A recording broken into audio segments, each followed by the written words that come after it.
Today we're gonna do vegetable spaghetti. So it's roasted vegetable spaghetti. This is something that has kind of changed over the years, especially as we started taking meat products out of our diet as a family. Spaghetti with meat sauce has always been a favorite. So removing the meat from the meat sauce was not popular. And I found really when you stay with just straight tomato sauce, you're really only getting your carbs and some sort of protein if you use a vegetable protein, and then a bunch of vitamin C and lycopene, which are good for you, but you're missing out on several other micronutrients if you just stick with the tomato sauce. So I found ways to add a few other items into there. And all of this can be done in a pan, but I prefer to roast the vegetables and then make it into a one-pot pasta type of dish after the vegetables are roasted. So first, I need to get my oven set up. I am using a convection feature on the oven, but if you do not, basically it's just roasting it at about 410 or 410 to 415 on a conventional oven. This is a 400 convection, and that varies from oven to oven. Now I do have my racks set, so there are 2 of them with air between them, so I'm going to be using 2 pans to roast the quantity that I have. Now, while that is preheating, I am going to move around the kitchen because I need to put water in my pot. If you do not have a stock pot, I would get one because you're going to use it quite a bit, especially, as grains and soups and other things become a part of your diet, so things that you're going to eat more regularly. Even if you're not cooking for a large group like I am, you can always make more and eat it later. We eat a lot of leftovers around here. In fact, some days I wish our leftovers went a little bit farther than they do. But for pasta, we're going to follow the directions on the box. So if you are not familiar with it, don't be intimidated. There are a few little tips that you can do at the end that'll make your pasta come out great every time, but the important thing is to read the cook time that the instructions on the box say, because that will vary even between different brands of the same, like thin spaghetti or regular spaghetti or angel hair or linguine, whatever it is, even different brands might have varying cook times. Now that's what I have today is just whole grain spaghetti. If you are gluten-free, I would explore rice noodles. I love them, but that's entirely up to you, and I'll do a different video on how I use rice noodles in something like this, because it is different to cook them. You can't just toss them in boiling water and hope for the best, kind of like you can pasta. So here I have my water in my pot, and I need to add a little bit of salt. You do that when you're cooking your pasta. It changes the boiling temperature and helps it cook a little bit better. And it's just, I don't measure it. It's, I would say probably a half teaspoon at best. But that is also well over a gallon of water. So, to get it boiling as quickly as possible, I will put the lid on it, but pasta does cook uncovered because I want it to heat up, and I'm not worried about the water burning. I'm going to use the high temperature on my gas cooktop, and if you are using electric, definitely go with high. Contrary to popular belief, we will not burn our water. We're all good. Okay, off we go. Our oven is preheating, our water is cooking. Here are the noodles, and when we get there, and we'll cover this again, the instructions say cook uncovered, stirring occasionally for 7 to 9 minutes. So this is a relatively quick cooking pasta noodle. Good to know. I need to grab a cutting board, and let's see. I'll grab my knife. So I am going to be slicing an onion, maybe chopping up some peppers that I already sliced, chopping them up a little bit more. And I'm going to be chopping that vegetable sausage into smaller pieces. So my go-to blade is going to be a chef's cutting knife, and I'm going to sharpen it. That is something that is best to do before you use it. This is a nifty little sharpener that I found. There's endless numbers of them, and I just happen to like this style. I like the way it protects my fingers.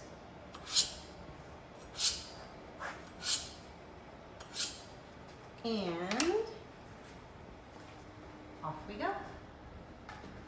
I am a big fan of gloves in the kitchen, especially when working with onion. It means I don't have to smell as much like onion for the rest of the day. I could chop these and place them in a bowl, then mix them together and then put them on the pan. But in the interest of doing one less dish, I'm going to divide my quantity of whatever I'm chopping in half and put it directly on the pans, and then I will mix this stuff together while it's on the pan. So, peppers, these are a little bit chunkier than what I'm wanting. So, making some of these strips a little bit thinner. Now, these sweet vegetables, like our multicolored peppers, onions, even our broccoli to a certain extent, they do have a relatively high sugar content, and when we cook it quickly at a high temperature, the end goal is for it to caramelize, and that's part of what enhances the flavor of the overall dish, and it's part of what makes my kids like it better. So I would not skip that step. You can also do it in a pan, but it usually requires more oil if you're going to do it in a pan. So now I have thinner strips, and these peppers are not the star of the dish, but they're meant merely to add to the overall flavor. So it's not tons of them. Once you see them on the pan, you're going to see them as little bits of color, and you're going to see a lot more green than any other color. All right, for my very perfectionistic friends, you can make them all as even as you want, and sometimes it is worth the extra effort. But in this particular dish, I am roasting several different types of vegetables together, and some of the frozen vegetables are going to be much larger, so you don't have to be quite as concerned for this as, say, you would be if you were slicing for pizza toppings. Or chopping, I should say.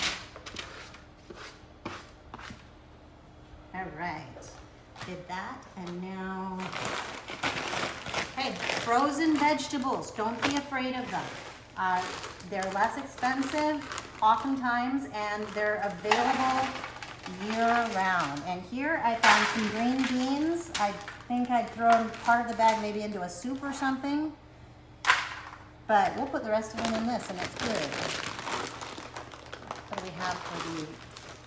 I am checking the size of the broccoli,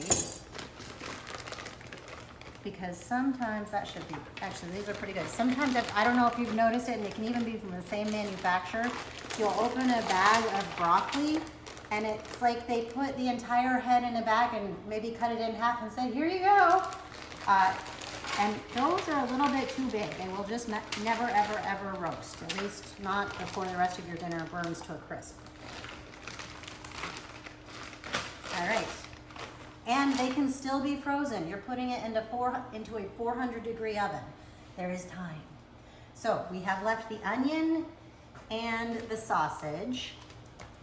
I will do the sausage next. I absolutely love cooking with vegetarian or vegan plant-based sausage options. This one is Light Life Smart Sausage, and your biggest friend is going to be becoming a confirmed label reader. This one is made with soy protein. The ingredients are water, textured soy protein concentrate, soybean oil. It does have egg whites, which I'm not a huge fan of, but they are not the #1 ingredient. But then it's got spices, and there is a little bit of sugar, which again, I'm not a huge fan of, but you know what? It's way down on the ingredient list, and we can still use this. So, sausages. And if you read the China study, one thing that I found very helpful with it is that from what they've found so far in their research, the benefits of a plant-based diet really they maximize at the 90% animal protein, animal fat free. So that means everywhere from 0% vegetable to 90% vegetable, you are going to see basically increasing benefits, but then at the 90% mark, there's not a huge difference in the health benefits that they've seen and been able to measure between 90 and 100% plant-based. So that tells me that number one, you don't have to treat it like a religion. And if you are vegan, that's entirely different. And that has a lot more to do with your ideology and your belief system, and that's cool too. But the way I cook is really only for health. It happens to work for the other. And that's where you get to make your own choices with it. So we are going to eat our Light Life sausage and move on. Most of the sausages that I use are made with wheat protein, but if you have a wheat allergy or gluten-free, something like this might be a good option unless you have an egg allergy. Then I would say no, considering it's made with egg whites. So when doing something like this, I do not want the meat or the meat substitute to be the centerpiece of the meal. It's meant to simply add a little bit to it and add to flavor. It's a decent little bit of protein that adds in, but it's not meant to be the overwhelming event of your dinner. That has been huge in changing the way we look at our food.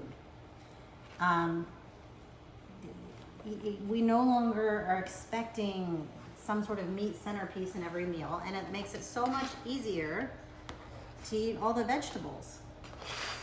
All right, so some of it goes on this one, some of it goes on that one. I'm seeing some fruit flies in the kitchen. The weather is just starting to warm up. I apologize. I don't know why they're here other than to bother us, but they're a fact of life. Okay, I'm gonna put in some rosemary before I chop the onion up. Rosemary, this will add to the Italian flavor. Looks like little tiny pine needles. It's good for you. It's good if you are stressed. There's documented evidence that it can help you with that. So I'm going to take it with my hands, and I'm kind of crushing it and breaking it up just a little bit. It starts releasing, it really is, it's in the pine family. So it's like, it starts releasing the flavor, and you can smell it too, as you crush it. Next, a little bit of garlic on each one. And because these are vegetables and garlic will add to the savory flavor, you can be a bit bold with it, especially if you're just now transitioning to eating all vegetables or almost all vegetables. Your taste buds are going to be missing salt as well as what's called umami flavor. So you just being aware of it is half the battle. That was my little dinger to let me know that this oven is heated up.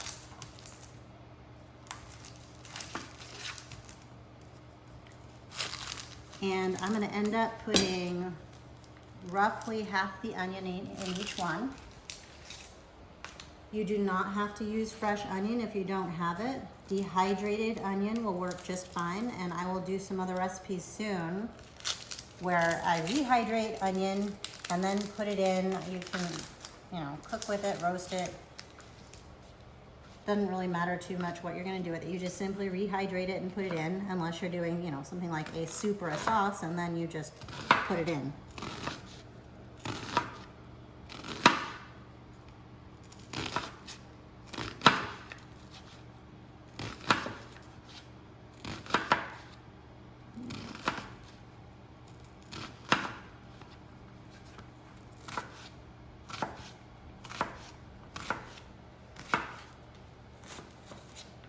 All right, keeping my fingers is my number one goal with my chopping.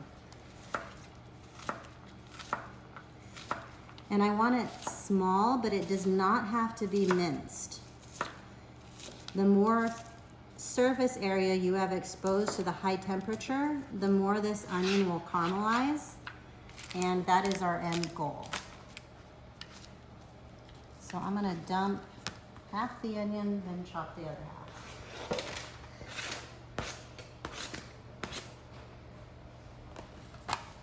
Now the cool thing when you are not cooking with meat is you do not have to worry as much about internal temperatures. Yes, bacteria can grow on vegetables. It can grow anywhere. But it's not the same bacteria magnet. Your vegetables are not the same bacteria magnets that your dairy and meat products are. So it is a little bit, it gives you more flexibility in how long things have to bake.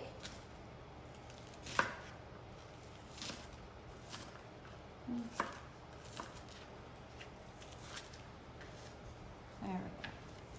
And here we go. And we have added all of our vegetables. We've added our garlic, we've added our rosemary, and everything else is gonna go in the sauce. So I'm gonna quickly just mix this stuff around, get the garlic on most of it. Don't salt, if you're going to add salt, do not do it yet. Don't mind my cat, I'm gonna move him in a minute. He smells the sausage. Yes, at least my cats like the plant-based sausage.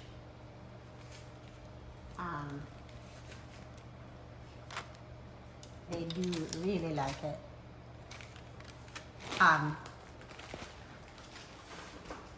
So into the oven we go with these. Our water, I'm gonna check and see if it's boiling yet. And then we'll start on the sauce part. The sauce, this is going to roast. I'm gonna check it in 15 minutes. When you're mixing fresh and frozen vegetables, you need to give them a little bit of time, but they don't always cook for the same amount of time every time. So let's check our water. Oh, it's close. It's close. I want a full rolling boil before I put the noodles in. All right, so let me grab stuff for our sauce and our noodles. For our sauce, I have 1 jar of crushed tomatoes and 1 jar of marinara. And again, my marinara has tomatoes, onions, garlic and basil, and a little bit of pepper. And that's it. So, short ingredient list. That is what you want when you're shopping at the grocery store for marinara sauce. Now, for beans, today I have black beans because that's what I have on hand. Typically I would probably do pinto beans because in color, they're kind of close to my marinara, and that's what I'm going to be blending them into. But we'll have black beans today. Now here, I have nutritional yeast. This is a fascinating little nutritional powerhouse, and if you haven't been eating vegetarian food or plant-based foods for long, you may not know about nutritional yeast yet. If you don't, get some. It will help you out immensely. It's got a very good savory, buttery flavor to add to things. It helps your taste buds adjust.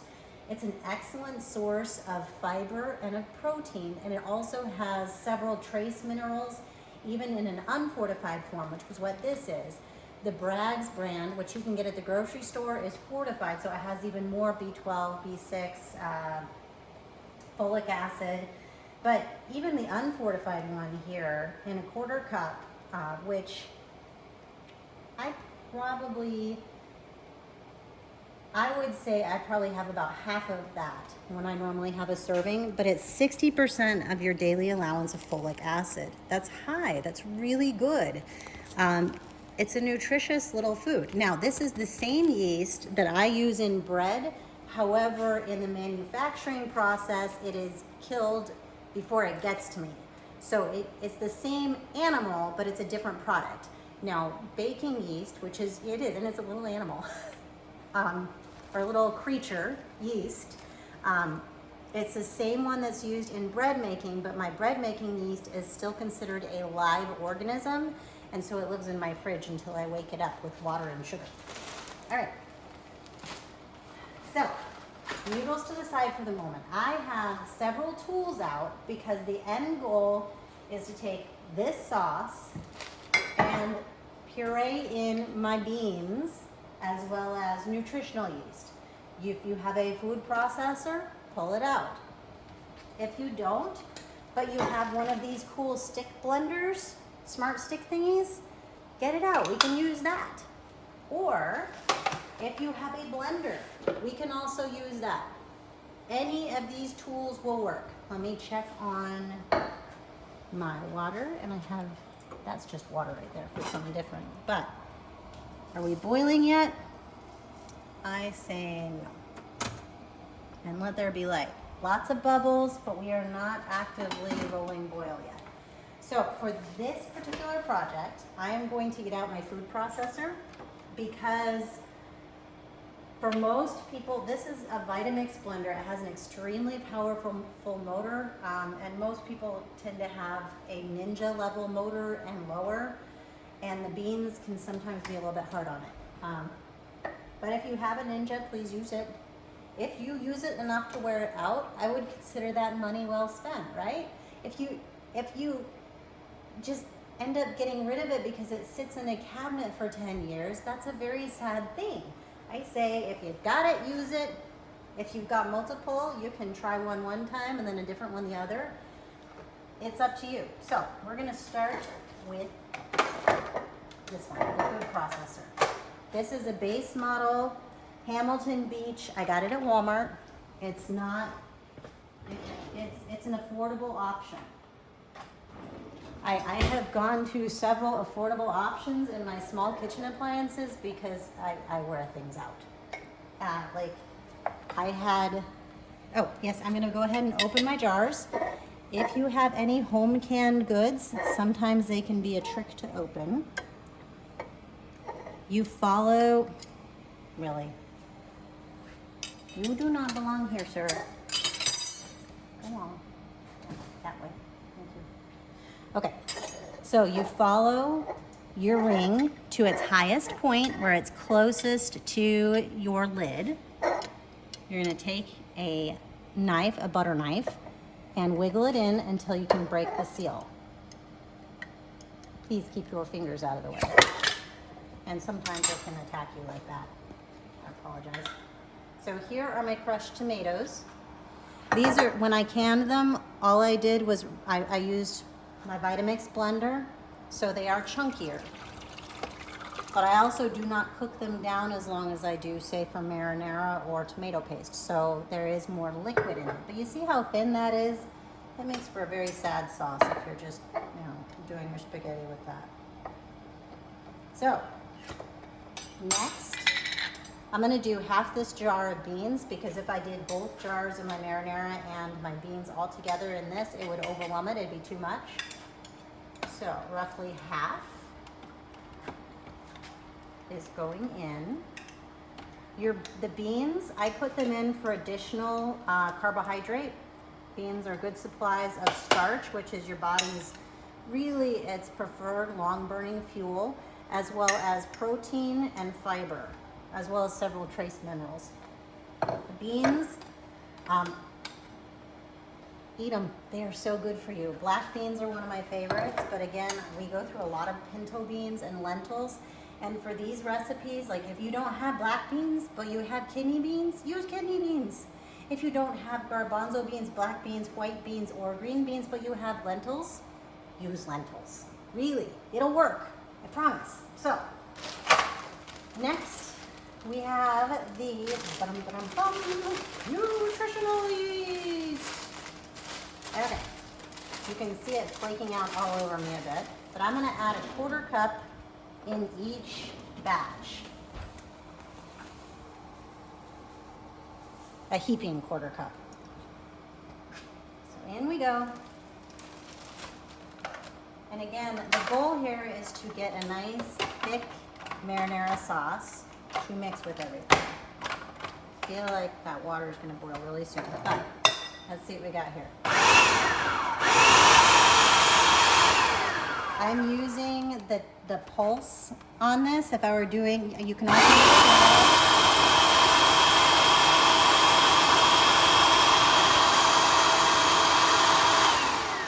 Now, I'm okay with it it still chunky, but that is completely up to you. If you have texture eaters that will be very, very displeased with you and loud about it, if they see pieces like that, by all means keep pureeing it. There is no judgment on that. The more you can hide vegetables into things, the better everything is. Okay, so since I have more, and I need to use this doohickey again, this is just to wait until I can put it all in my pasta pot after the noodles cook. My timer on the oven has just over 6 minutes before I need to check it again. And it's definitely time to check my noodle thing. Do we have good bubbles? Oh, we're so close. But you really do have to wait for that full rolling boil. See how it's almost there. I would put this at a good simmer, but not the rolling boil that I need. The good news is that our noodles will only take 8 minutes to cook. So we'll keep going with this. Here is my marinara. So the crushed tomatoes did not have any seasoning in them, but the marinara does. Again, for Italian flavors, we've got the herb with basil, and then onion and garlic, a little bit of black pepper. Let me get these guys out of the way. My other half of the black beans.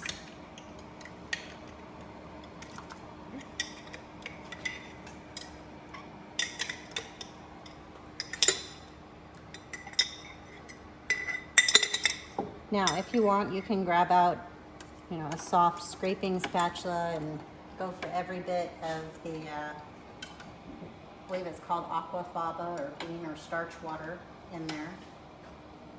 Doesn't matter. If you only have canned beans, use canned beans. Just make sure you rinse them well.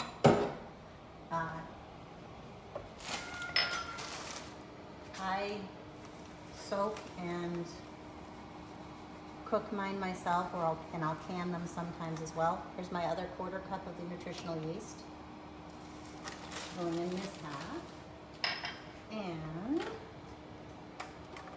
pull lid clampy deal back on, and we'll go straight to the puree function.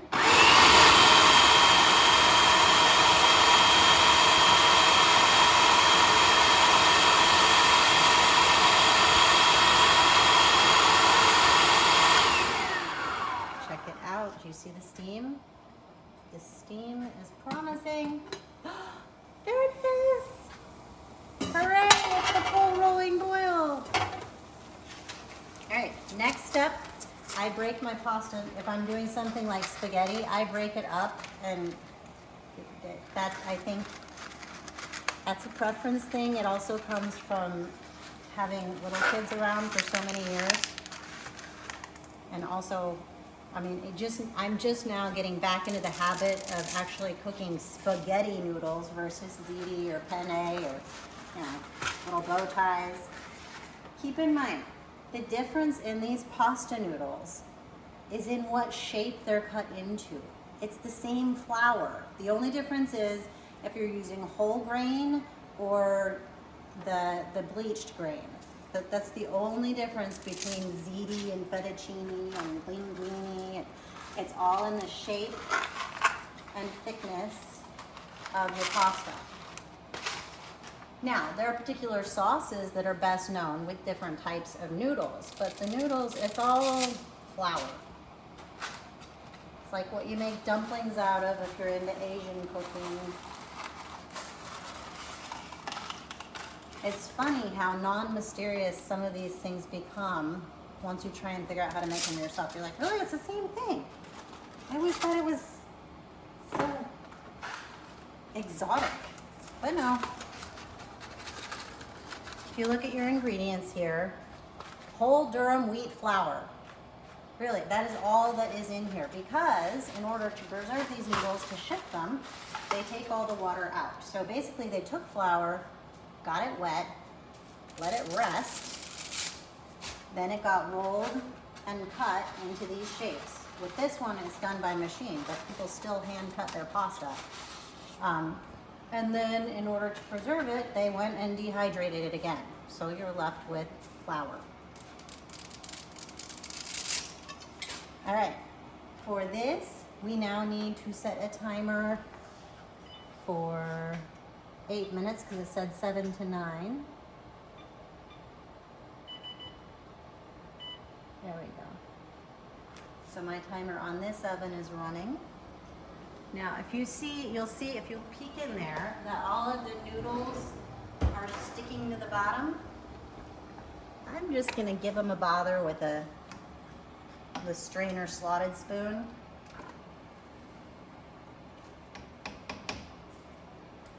And leave it uncovered while it's cooking. Now, I see my timer on the oven is about to, got about a minute left. So, seeing as we're just checking on it, let's take a peek. All right, good. A lot of our water is evaporating off. And we're starting to see a little bit of brown tips. This smells so good. You can see they're starting to caramelize. That's when your onions change color. But there's not as much caramelization as I'm wanting. So I'm going to change my timer. And timer here is at 6:56. So let's make this one 6 minutes. Okay, so let's talk a little bit about what we did in this meal and why. The point of why we eat is for energy and for nutrients, right? So for this meal, our energy primarily comes from the spaghetti and from the beans. Those are our two highest carbohydrate sources. And they're good. The main drawback, like why you wouldn't want to live on noodles alone, yes, you need a lot of energy to live, especially if you're active. But noodles, even if they're whole wheat, don't really have much protein. Let's look at them. So in each serving, there's 7 grams of protein. And we did 16 servings between the two packages. But 7 grams, we need more than 7 grams in a day, especially if you're doing anything athletic or trying to do any weight training, anything like that. No, you don't need the quantities that, our American marketing will tell you, but you do need protein. So what else can we have? What else did we add in this to give us protein? Well, we added that little bit of sausage. That was mostly protein, a little bit of fat in it because it didn't have the soybean oil. But our beans are also an excellent source of protein. So in the beans, in this one, we got energy, a little bit of fiber. Yeah, it says 6 grams per serving, but for 40 grams of carbohydrates. So there is some fiber, but not tons. We got a lot of fiber from our beans. We got a lot of fiber from our broccoli, our green beans, our onions, the peppers. So basically all of those vegetables that we're roasting in there, a lot of fiber that grabs the bad stuff that we may have hanging around in our body from years ago, or new bad stuff that we happen to take in. The fiber is what kind of grabs the icky stuff and moves it right along out the south end of your body. And then the other thing we're eating for is micronutrients. Our body is such a cool biochemical machine, but it needs a lot of different ingredients to make it successful. And those include all those vitamins and minerals and chemical compounds that make the different parts of our body work well. Big one is, of course, everyone hears about calcium and potassium, but also we need manganese, which we get from the black beans, as well as the broccoli and our nutritional yeast. But we are also going to get quite a bit in a variety of antioxidants from our different vegetables. Is pasta full of various antioxidants? No, not particularly. It's kind of uninteresting in color. Antioxidants, the largest class of them are various phytochemicals, that's with the PHYTO, and those are not their color. They're what give different plants their various colors. So we have in our sauce, we have red going on, the tomatoes high in lycopene, as well as vitamin C, of course, but tomatoes are known for lycopene. And then we have a variety of phytochemicals going on in our green, orange, and red vegetables that we roasted in the oven. And onions add another little chemical into the mix called quercetin. Red onions are much higher in it than white onions, but they both have it, and that is an excellent anti-inflammatory. It makes your heart very happy when you eat it, and it acts as a mild antihistamine. So, kind of an interesting little tidbit. Looking at our timers, we have 2 minutes and 48 seconds left on our noodles. Now, for our noodles, we are going to need a measuring cup. Here it is. Because when cooking pasta, I have had the best results when I reserve about a cup of the starch water to add back in after I drain the noodles. So I will also need a colander.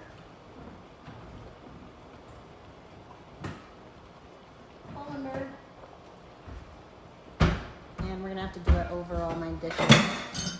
Yeah, this is my kitchen. We do live here. It is what it is, I guess. So, and I did dump crushed tomatoes on my glove.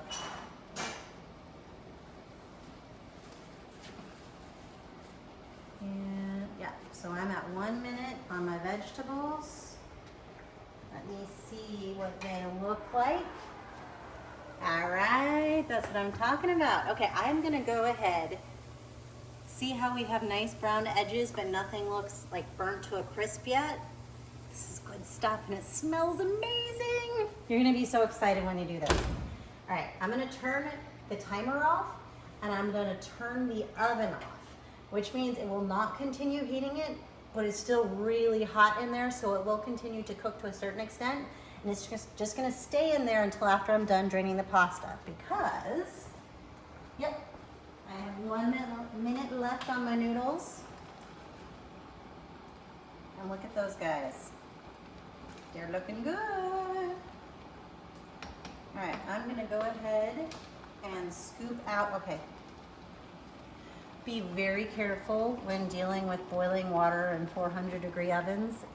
It is super hot. I'm gonna go ahead and put my oven mitt back on so you guys do not burn yourselves, because the water can jump. It's boiling, it's at a full active boil.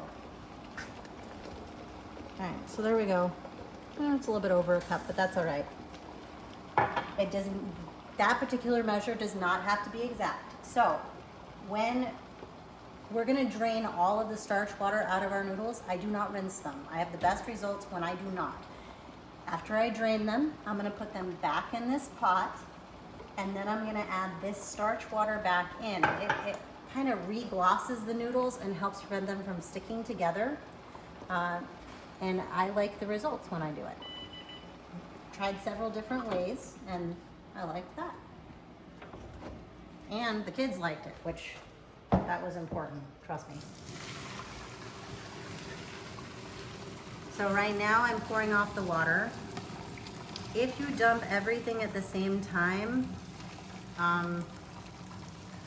you can have disastrous results. It can be very heavy landing on your colander.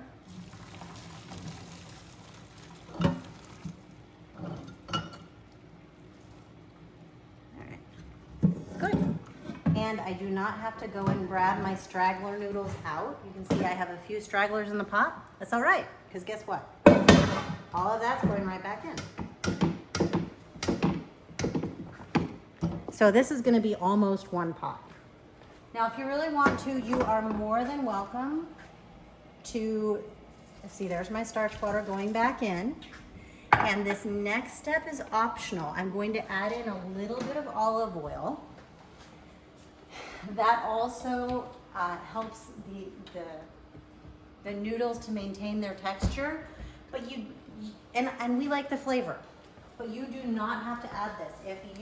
If your doctor has told you you have a serious heart condition and you need to cut all the fat out of your diet, cut the fat out of your diet and skip the olive oil. It's not that good. If it's gonna cost you your life to have fats, don't have them. I'd rather have you be around. All right, I want 2 tablespoons, and I did find my 2 tablespoon measuring spoon. So, and this is what I would call a scant 2 tablespoons. And I know that doesn't seem like much, especially when you're doing 2 pounds of pasta, but it will be plenty. See how that is getting nice and glossy? That is the end goal when you're doing pasta. Now here, you could serve on your plates and then plate it and yay, but I feed a family and I want to keep moving with my day. So sauce, next. Yeah, I can smell that olive oil. Good stuff. And I'm gonna do the other sauce. And we are done with our food processor.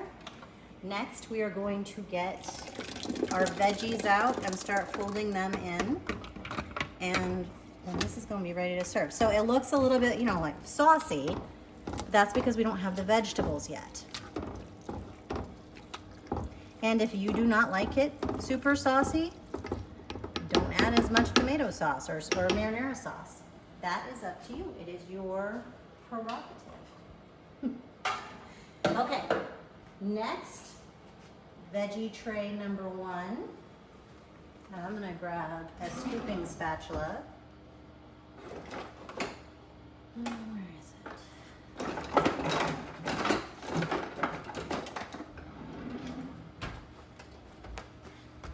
Pick a pan, any pan. I'll start with this one. Look at that. So, I didn't want to completely roast to a crisp my broccoli, because then it starts getting mushy, and that's not what I wanted. But you see how some of the other vegetables are just starting to get a little crispy and brown? That is what I want. So with this, we're adding in lots of antioxidants and protein and yumminess.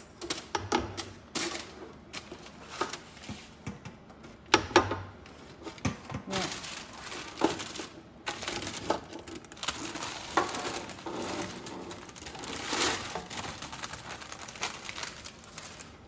There we go. And okay, parchment paper is a disposable product, but I'm going to reuse this parchment paper because I can still get another use or 2 out of it. Now, next we have pan number 2. Oh, that sounds good.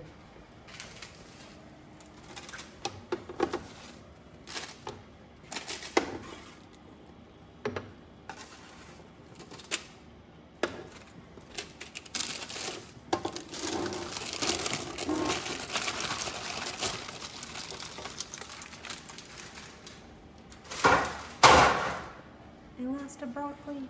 There it goes. I don't want this one for stirring. I'm going to use my spaghetti strainer to stir it. And look at that. So, with my family of 6, we will get dinner tonight for sure. We'll get lunch tomorrow for sure. And possibly another day or so of lunch or maybe a snack. It's got kind of a diminishing margin.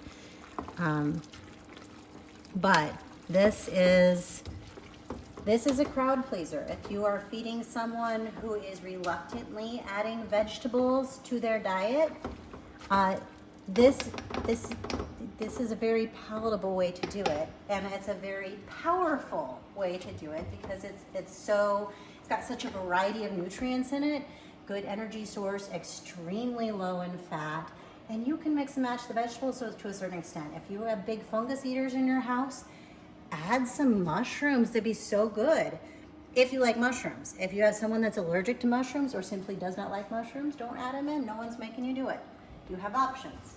But I definitely would go for color when you're picking what vegetables to put in the oven, and ones that tolerate high temperatures, like lettuce, would not be a good option. It would just not work well.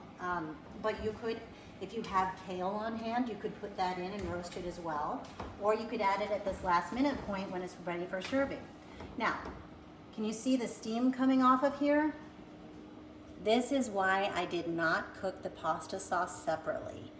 It would be so hot, I would have to wait another hour to serve it.